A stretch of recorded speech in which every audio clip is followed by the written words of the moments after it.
Yeah, the way early days for me was as a guitar player from the age of 19 till maybe late 20s, early 30s.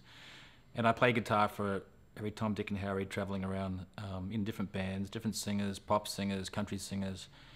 I had to play, some jazz. I had to play country. Had to read pretty well, and that was a great actually precursor to coming to America because when I did come here, I could read better than most guitar players, so that helped me a lot. But it was that thing of surviving. So early days, yeah, there was lots of jobs in Target, packing shelves and selling vacuum cleaners to my mother and my grandmother and the lady next door. No one else bought them. I wasn't very good at selling vacuum cleaners. But we had all those jobs, and it just after a while, I guess it took. I started getting more studio work in regular clubs. In the back of my mind, there was this thing about songwriting, and I would just send tapes off to different people, labels, and I just get knockback after knockback after knockback, and one day somebody recorded one of my songs, and the rest is history.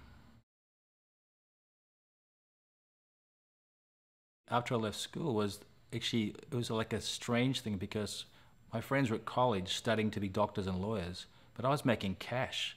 So the first 2 or 3 years, I thought those guys are crazy.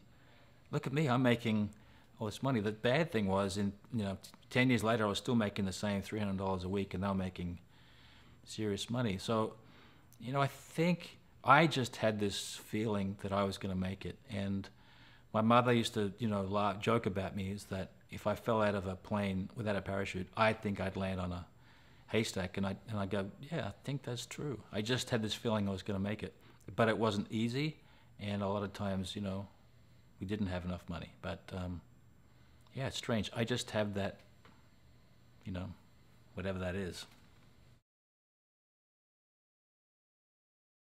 In Australia, it's a different music scene to here. That to make a living in the world that I was in, you had to read because there's such a small market. So you had to be in the rock band.